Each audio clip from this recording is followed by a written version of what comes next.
بسم الله الرحمن الرحيم. الحمد لله وكفى، والصلاة والسلام على المجتبى وعلى آله وصحبه وسلم تسليما كثيرا. اللهم يا رب العالمين اجعل جمعنا هذا جمعا مرحوما وتفرقنا بعده تفرقا معصوما. اللهم لا تدع معنا ولا فينا ولا بيننا شقي ولا محروما. سئل الحبيب صلى الله عليه وسلم عن الشقي المحروم، قال: تارك الصلاة عمدا متعمدا فمعاذ الله من ذلك. اللهم زدنا علما وانفعنا بما علمتنا وفقهنا في دينك،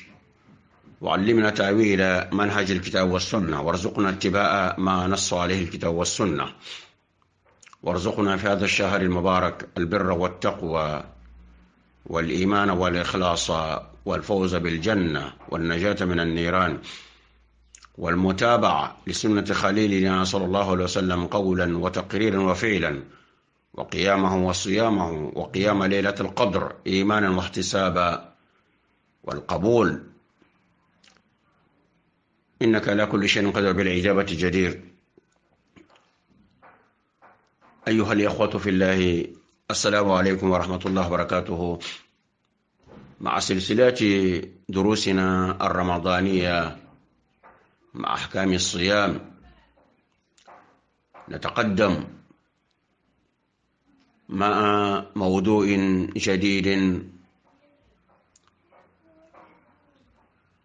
معنا في هذا المجلس المبارك، والذي نراه بين قوسين،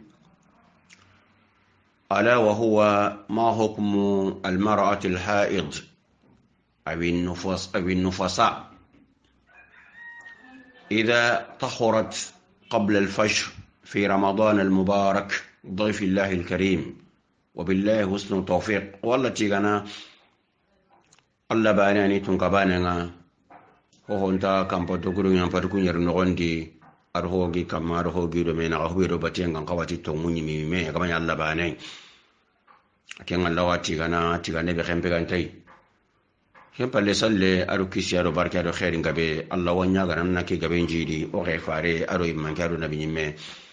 أرو خنا خورين كم أرو خان جندانا كم كان محمد بن عبد الله أرو فارين كوري أرو فارين كبالمو ado sereso gatre kille sireki kama gele daru malenki malaki machanga chiko takebe walla nyagana illa Allah subhanahu wa ta'ala ganuro sawaban gemdi dian kanu ndaru nyangolundi ona la nyaga arno kanda ralimana gonya harno daga ru chorno jurumuni yampano ksigrama jawi arno dina sorno la garasiro ki gasu bargande be gano gondi arna o ka hula lingin tonga no gondi asume ada goldi sirenchu illa Allah subhanahu wa ta'ala gana isuraga ni sumu sonya arjanna ni nyagolli khalasin toy ni do sunnan daga kilisirenya bane ona la nyaga lailatul qadr be gadi yalla Allah gano warja ghairati yalla Allah subhanahu wa ta'ala gana yampo magadi no ka ko mula lingin tonga no gondi talla bane khormanga. Allahumma salli ala rasulillah. marimu akago gati suno gondi akago no qusu ona ko indi islaman ko ne kenna. Assalamu alaikum wa rahmatullahi wa barakatuh. Allah subhanahu wa ta'ala bani hurmanga ado Allah ramure ado Allah subhanahu wa ta'ala bani nagunenga wala halaqi barkante be go maka ke taqura barkante no gongeli sun qason kitunga kenya nanti yagarebe kebe kitengo jindi ube yagarebe ago sare horen no gondi gelli idu bana mega na seno sun qason no gondi katti fajiringo ikhurayem bakandini yala ken kota be haikini ke kunu sasa ikiten ni maniya sun kaso nogonti onati wala nyagana yalla Allah subhanahu wa ta'ala ganoro sawaban gemdi di ankanundi adu nyangolundi. إذا طهرت المرأة الحائض أو النفساء قبل الفجر تنوي الصوم وتصوم،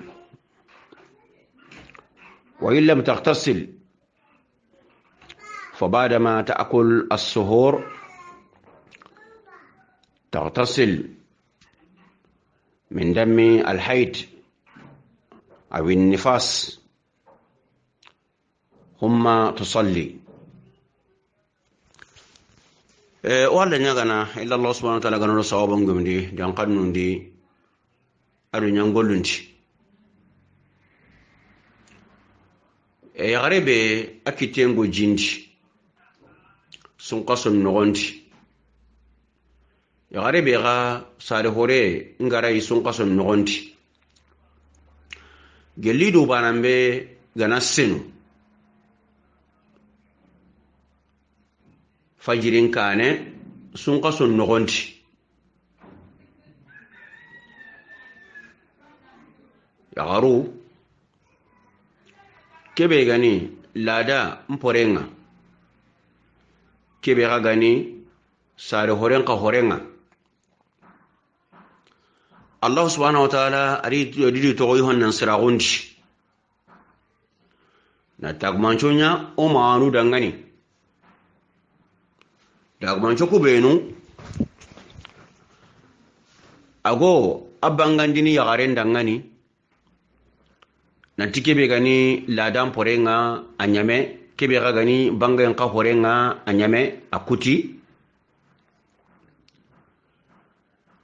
yagaru arni nema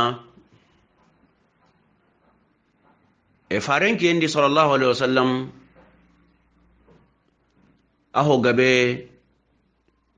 kubenu ganai ladam di watimbe agana ga goto ladam pore kebe go bakiya ay gonu ni kele nyarono kotolle nya no gondi idana rikata oma aisha yi arnane ma na kwai ina tirndi inati yala nke horeke anyame wa ube amanyame oma aisha arnane ma anyitini dangani qamaga qorti hatta tarayna alqassata albayda oma aisha anyitini yagaruku benu igo ladan pore igaro no kotelle di igorina kuwai nanti yala nke kalleke anyame wa ube nke lada ke amakutishino oma aisha arnane ma anyitini oma faren sahaba yagaruku dangani ayagaruku benu ga irni katai awotini dangani kamaga qorti makebe gani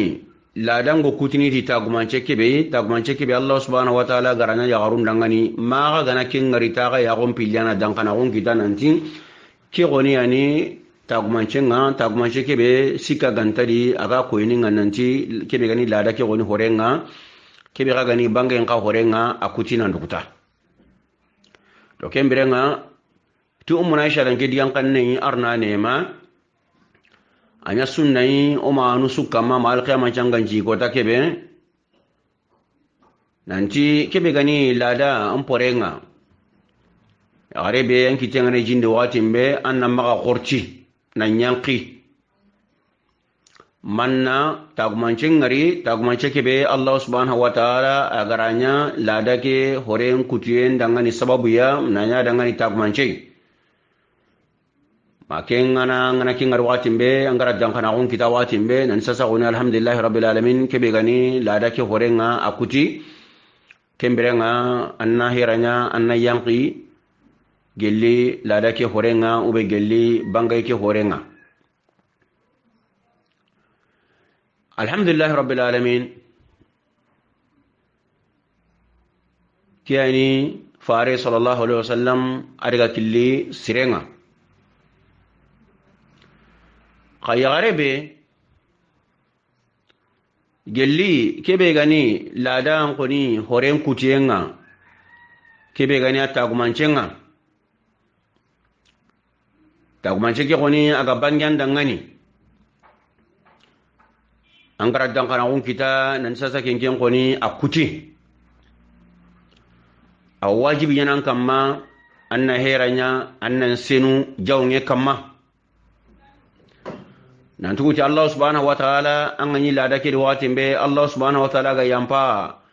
amma ga baka hinu benu ko misalle adu sume kunni lojurnu benu Allah subhanahu wa ta'ala agarinyan dangani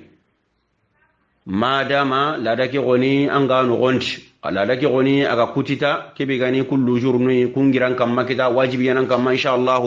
Allah subhanahu wa ta'ala annan ciga dangani anna Allah batu kubenu alhamdulillah gani garan ne yan dangan nan tanni to nga ko misalle adu sume adu kumme tananu wajibi nan kama annan cigi annakum kini Allah yi annakum dabari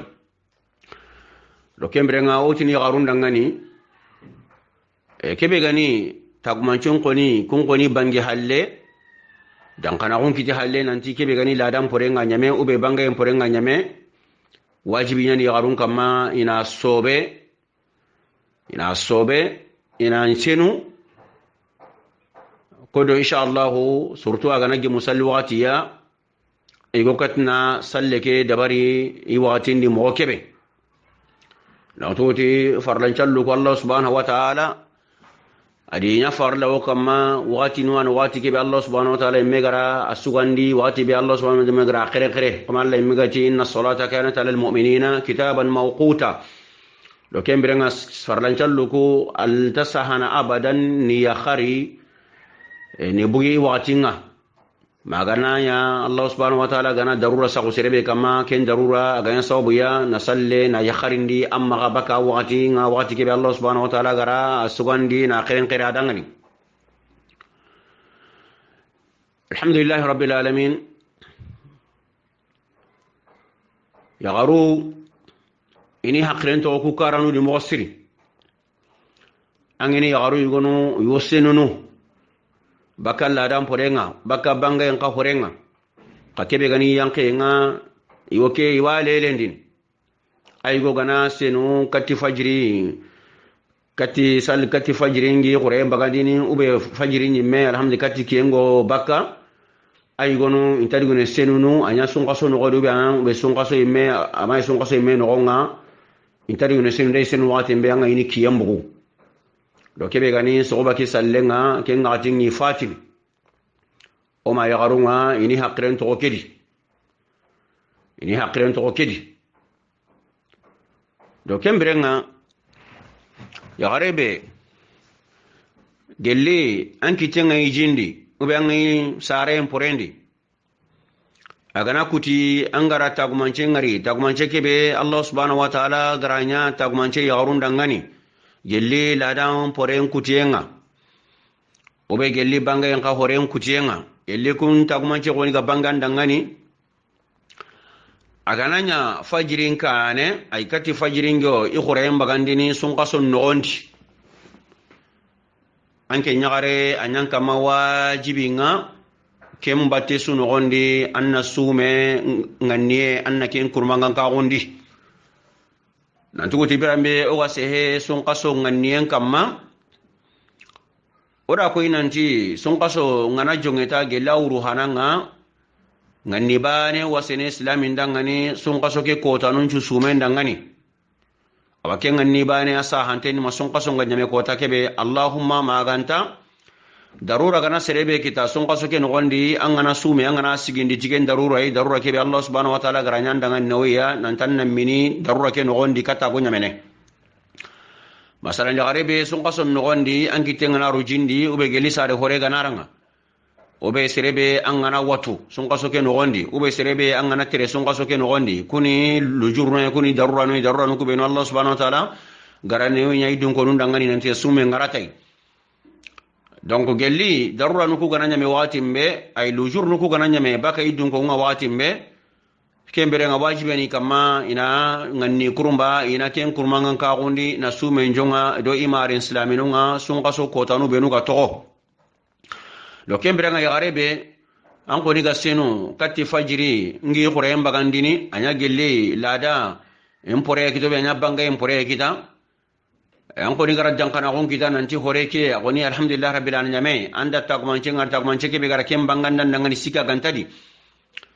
kembateri ango sume ngani anga kumangan ka gondini kota kutundangani kubenu ga to sun kaso ken gondi kembere alhamdulillah rabbil alamin ango suguri anga igana suguri kebe gani farin sunnanga sallallahu farin tasahharu fa inna fi suhuri baraka ango suguri igana suguri kebe ganya farin dangani sunnai farin garo nyamari nanti wana suguri igana nanti kudi suguri Allah subhanahu wa ta'ala barkero suguri ndi rasul barkero suguri ndi annanga nyangutu kembateri haraga nai fajirin quraye mbake nkane haraga nanya ti minute nu karagay annanga nyangutu kembateti annanga nyen kurmanga ngoni kembateti sunga sonkota kutunda ngani kahini ammarin islaminunga kembere alhamdulillah rabbil alamin ken ngati kutibe haraga na minute nu karagi annan duroto haraga nanya hari jiye ube haraga na tamarei haraga nanya igande mo masui kum minute nu karagi no inshallah anna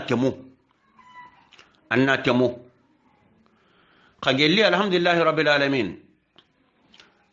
anken koni dankana gumbange andangani nanti kebe gani ladan porenga kebe gaga ni alhamdulillah banga porenga anda dankana gungari dankana be gara kwanga nanti anyame peu anda takmanche be gara kwanga nanti anyame peu fajirin ka bangaye ho ho mato magantati minute nu hilli minute nu skime jate kembrenga haragane minute banai kebe ga to anga sume anga ngane ngutu kota kutundangani kota kutube no ga to sunqa sondangani haranga makatina suguri kebe gani fare mbanya martakanni nantona iga nantuti igande an Allah subhanahu wa ta'ala gara igande benya barkanta igande ya gelli wati ngana liri mo buru anga makatina suguri iga nganni en koni wuti halli alhamdulillah rabbil alamin ken ko tan sumenga asahantenni o sagira woti ngadi wajibi yanan kamma an goni gara dankana gon kita an gara tagumanche kebe ga ko inanga sika ganta nanti kebe goni gani ladan ko ni horenga kuti kebe ga gani banga en horenga kuti ken dankana gon kita anga الساعة الآن 1 an goni gara dankana gon kita katti fajirin ko ni quraye ngo bakka anya kita wakati ke alhamdulillah rabbil alamin ala tenni be wakati ke me ali rintenni kebe gan kama wajibi nga kenga tingata ango sume anganga ne ngutu kota kutundangani sunqaso kota kutube nuga to gelli wati ayuru antengani ango suguri ngana gela gane wati me gali rintengani Allah anta suguri me gana inshallah ango ngane ko ni shitini kem bateri na sume ngane ngutu Allah dangani sunqaso kota kutube nuga to alhamdulillah rabbil alamin gelangana nganne ngutu anga katna ngi alhamdulillah rabbil alamin kebe gani suguru anga katna iga anga makatna iga ga alhamdulillah rabbil alamin ko take gonin sumenga asa hantenni awa ko tanu beru gorna halle gadi geli sunga son ko takutunga asu sumenga asu sa hantenni kembere nganga naruta suguru iga inga watimbe sasa angode gana yanqi ay angode gana lada ke horenga angora yanqi gelli banga yang ka horenga gani angor gana ka yanqi an kam magati ingena la dan porena di hari dankana hunga bangin dangani ingena banga en har dankana hun ko diga bangin nan tsa ko ni chenu inge woni lanta sumunu il faut que na yanqiya la sume adoke la da hore adoke banga hore intamera ngani sigirai kebe gan kama batte ndiango nganne ngutu sai wora nyana wati ngoni na li rinte ni moburu ango nganne ngututa ango suguri ngana alhamdulillah rabbil alamin anke anche nanyani kuma wara ko hadisi ni mo faare ngadi sallallahu alaihi wasallam almu'mina la yanjusu wa la yanjas ay qad yanjusu najasatan hissiyatan amma ma'nawiyatan fa innal mu'mina la yanjusu wa la yanjas anche nanyani nantuti islami anya islami gare yo anta bisenun anta sobini islami anta sobini Allah subhanahu wa ta'ala nokunga haraga nay sobe ngo haramarin men paten kita ago haramarin me aganyira men kita haramarin me aganta go dingira anta gura go ken kita ka mu'mini ke sondon cire be Allah subhanahu wa ta'ala garanya mu'mini dangani kenta sobini Allah subhanahu wa ta'ala no khonga do kembere insha Allah nganne ke go sitini sondon me ke be no gondi ken sondon me kullu gulle Allah subhanahu wa ta'ala no khonga kenta sobini abadan kenta sobini kembere insha Allah nganne ngutu ango suguri gana gelle gana wati ayru wante ngani gelle gana wati meiru wante ga iti ango nganne ngutu ta insha Allah nanti kota kutubenu ga to sun kaso no insha Allah handi nganne ngutu Allah dangani insha Allah kota ke sume ngasa antena do kota su gonurini kota ke halle gele sun kaso on kota no kutunga kembere insha Allah kempalle anga jawndini angore gana senu ay angore gana lada ke hore ke be ganyanga ado bangay ke be ga hore nga insha Allah angore gana anga sobene insha Allah nan daga yanqi nan daga senu kodo inshallah anna jemu fajri ke soba ke salle ngati qere-qerentenga wati ke be Allah subhanahu asuganda adangani anta sahana dangana abadan anna yanqi ki ganna ya kharindi makiye ngambugu kiyembugo halle wati be anna sasa ke nge ngorni ndu senni ngorni yanqi anna ti ke ngati anna salli kenta sahana abadan anna sobe battendi anna daga yanqi gelli lada ke horenga ube gelli bangay ke horenga kodo inshallah soba ke salle ke be gani farlanga annakatna salli iwati suwandinten no wati qirqirenten no wati ke be Allah subhanahu wa ta'ala agara anya dangani kenya ni farin daga killi sirenga fare sallallahu alaihi wasallam ada yagaru be no gayi ladan porendi ado bangay porendi e gana senu alhamdulillah fajri katti fajri ngi qurayem bagandini anya kita sun qaso no godi kita ube sun qaso yimme hiti kita kebe gay kama farindi nyamari nanti ina sobe ina nyanki ina chenu baka lada ke horengo be bangay ke horenga kebe gani soba ke sallem kebe gani soba ke sallenga kebe gani farlanga ina asalli iwati qirqirenten no gondi mare nyaaru agana ha kuto kebe gani bangay ke horenga kebe gani alhamdulillah rabbil alamin ke horenga janaba ke go yankini mo kebe alhamdulillah rabbil alamin ihilli ga yankini ken al halanya kamma isuambana janaba ngana ngaren kita janaba ngana igon kita janaba ngana igon kita ubi ngana ngaren kita ga yankini mo kebe e wala dam poren ka gana kutibaka ya garenga ubi gelli banga yanka horenga na kutibaka ya garenga kembere insha Allah janaba ke go yankini mo kebe insha Allah aga yankini ken al halanya kamma maganta ta insha Allah o wa mundana karanne go kahu ladan porenga na kuji watimbe yagarenga na yankini watimbe insha Allah wa mundana karanne go kahai ken karani kanga kotai asma radhiyallahu anha kinni faren sahaba yagare goy kotai arikati farenga sallallahu alaihi wasallam arina faren tirni nanti fare sallallahu alaihi wasallam yagare agana bugu ladan watimbe ya gana sinu baka ladan porenga watimbe anka yankini gelli janaba ngakammo ay anka na yanki dan chinu baka ladaki horenga kammo fare sallallahu alaihi wasallam akan ka yankini mo kebe arasu mo kona dangani arasu hasam arasu hatam panci adangani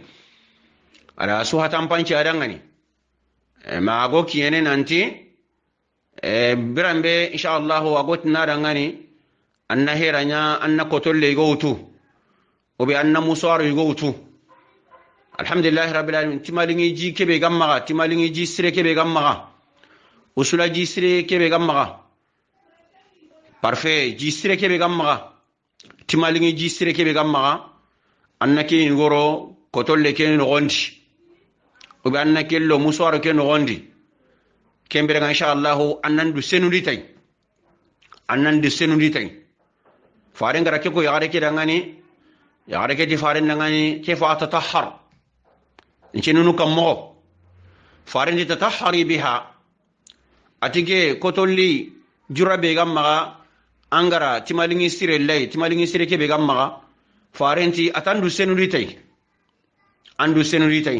يغاري كي فارن دغاني غاري اتيكي فتطهر بها انشي نوتي كما فارنتي سبحان الله نتي فارنغا akawahi fare sallallahu alaihi wasallam diame ko nadanga ni agana akawahi ahi go maga angara awtin subhanallah senna go Allah subhanahu wa ta'ala bani dangani don fare sallallahu alaihi wasallam dangani gati andu senuni tay fare yare ke di fare ke fa ta harbiya senuni tay kammo do ken no gondi ummuna aisha arna nema ada yare ke ada hutu katiduya ada yagare ke ara hutu katidu ya ati yagare ke dangani ati tatabbai biha athar ad-dam ati yagare ke dangani agana ga hakto nan tuguti karani alhamdulillah rabbil alamin igogo yagunu gella konnenga yagare ga alhamdulillah rabbil alamin ago yagunu akonnenga ka Allah subhanahu wa ta'ala be gani tunka gorenga ati inta yagunu to konne inta yagunu to konne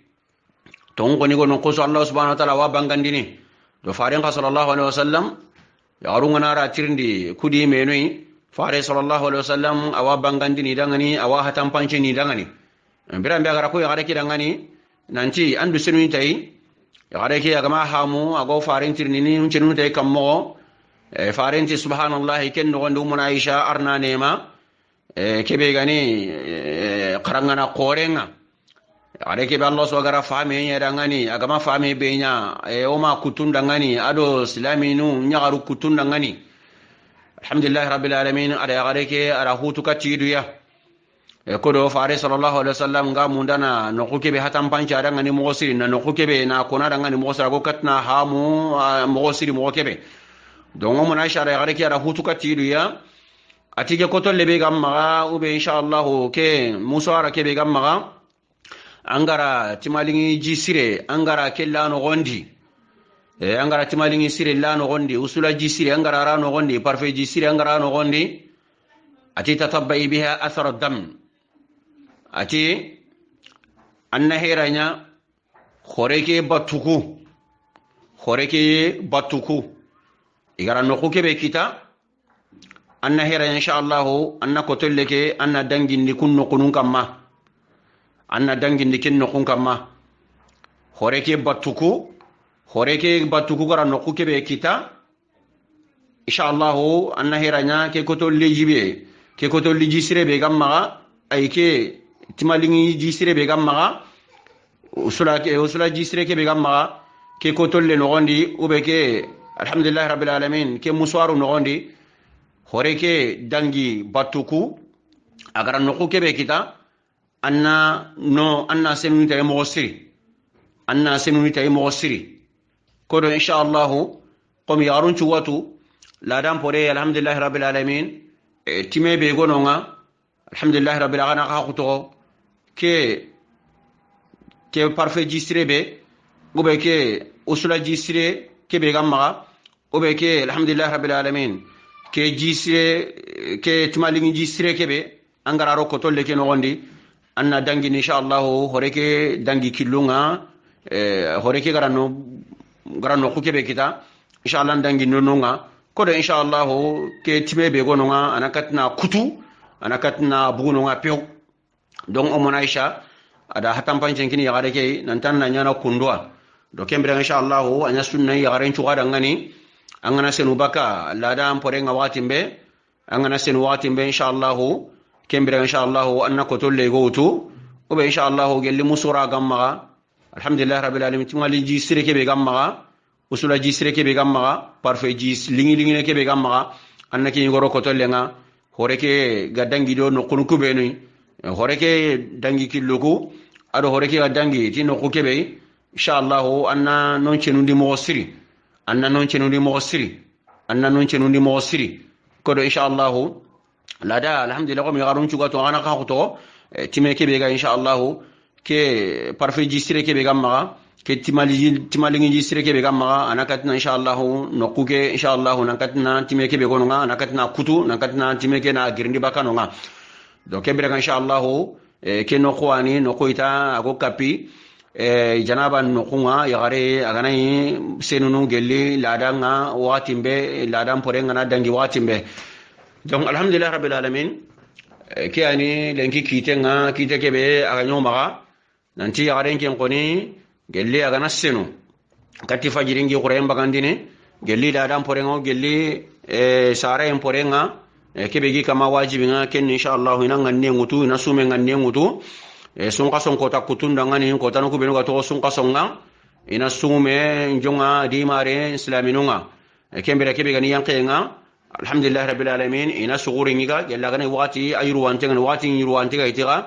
wajibi ni kamma insha Allah ina nganne ngutu ina somo kebe gadi yanki insha Allah ina sobe na nyanqiqa alhamdulillah rabbil alamin kebe gani khuba ke sallenga insha Allah ina dabari watindi qageli garebe alhamdulillah rabbil alamin angen qoni angiri kati fajringi qurayem bagandini anda dankana kun ka kita nanti kebe gani lada ke horenga kebe gani alhamdulillah bangi yang ka horenga nyame pew anyame hon tanonga anyame pew anda dankana kun kita alhamdulillah rabbi anda qurayen kita anda tagumanche kebe sika gandante anyame kankin koni amma sume nganne ngutu ke ngatindi amma sume nganne ngutu amma sume nganne ngutu amma sume nganne ngutu mafajirin koni gi qurayen bagandini mafajirin gi qurayen bagandini amma sume nganne amma ke ngutu kembere nga kebe ganan ken kakama wajibi nga ken kotanga angandura kana gelimin honunga ado yigi honado hogo na sawina islami na sume mborondi angandura kana baka ken suya makota ke gan ma kiyengan kenu ken kota no gondi mo kebe ma kiyengan kenu ken kota no gondi angan durgan geli hondo min honun ci ado hogo na sawna islamin sumen borondini kota ken no gondi ma kiyengan kenu ken kota no gondi aba ken kota aw jatenam ma tamboy songa songa dangi watimbe anga atukana do kembere nga omare islaminu omare nyagaru agana ka kren to kuno de mo siri Allah swada ne nyanda nganiya birambe lada ke anga horendi alla la no nyanda ngania birambe ango bangay ke horendi kay ku ci halle ke be ni lojuru ke anyame Allah subhanahu wa ta'ala no kunga lojuru ke raga nyame Allah subhanahu wa ta'ala batiye ke be ni sumenga ke be ni sallenga ke nyanka mawajibinga kellan ta kutinan kamma do kembere insha Allah wajibi yanan kamma aga ngi musun qasoy angara dankana gon kita kati fajiringi qurayem bagandini asobe nan nganne ngutu kodo ko take sugumi amma kan fati anna maka jurubu kita anna maka Allah rangani gaciti anna sobe anda nganne ngutu ken batte suri hara gane wati lirinte gani Allah ganda suguri gana anga na sumu kan tenga kenan kama wajibinga maka lerendi nganne ngutu battendi maka tifukun na nyanke ala anche nenyani an nganne ngutu wati lirinte gani anna haranga maka tan suguri ga wati ngayru an tengana na suguriga kempa lanna yanqi kempa insha Allah anna yanqi jawngi kamma nan katna tuban chalena dabari wati qirqirente nogondi kangana ya kharindi dankana ko anda dankana ko kita amma du nganne ngutu an kagara dankana ko kita wati Allah nganne shitini ke ngatinga na kota ke na sumen kita anga maken dabari ewa kebe gan kam mangan durana geli hondo bin hono ado hogo nyana sawana islamin simon burundi makiyenga kenu ken kota no gondi aba kota ka ujetan kam matamboire songa dangi angorna tuga fi ayamin ukhar ko tan taranu no gondi kembere insha Allah ono haklen to odinandi odina ke kharangen dinanyani hinto agun dinanyani to agun dinanyani o kan takebe to Allah di fasalu ahla dhikri in kuntum la ta'lamun kebe to agun to maga ona kharanganu tirndi ino bugu sankedi arna fami sirenyo dangani arno kanda arali marno lagan arno junubuni arno kisi garama jawi arno raka war jannati assalamu alaikum wa rahmatullahi wa barakatuhu fi amanillahi wa hifzihi shukran